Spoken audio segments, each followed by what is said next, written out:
Nitrogen amount తక్కువగా ఉన్నప్పుడు rhizobium ఫ్లేవినాయిడ్స్ని నాడ్ protein రెండింటిని రిలీజ్ చేస్తుంది. ఇది ఫ్లేవినాయిడ్స్ నాడ్ డి ప్రోటీన్ని యాక్టివేట్ చేస్తుంది అనమాట.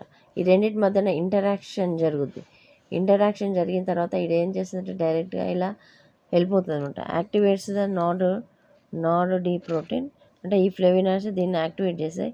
తర్వాత ఈ ఏబీసీ నాడ్ అంటే కామన్గా ఉండే జీన్స్ ఏంటంటే ఏబీసీ జీన్స్ అనమాట. అంటే ఈ రూట్ నాడ్యూల్కి ఇనిషియేషన్ చేసే జీన్స్ ఇవే.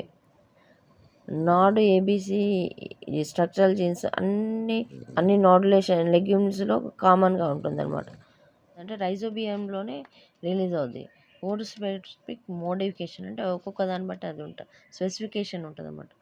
ఈ తర్వాత మళ్ళీ రిటర్న్ వస్తుంది అనమాట. ఇక్కడ ఏంటి రోడ్ నోడ్యూల్స్కి వచ్చేస్తుంది. నోడ్ ఫ్యాక్టరీ ఏంటంటే ఒక గ్లూకోజమైన్ అనమాట. Beta nod factor structurally are lipochito oligosaccharide and consist of N-acetyl glucosamine chain linked through the beta-1,4 linkage with fatty acids of the variable length. ఇక్కడ ఏంటంటే బీటా-1,4 లింకేజ్ కదా, ఒక్కోసారి ఆల్ఫా ఇస్తారు confuse చేయడానికి. Answer బీటా-1,4 linkage అని గుర్తుంచుకోవాలి.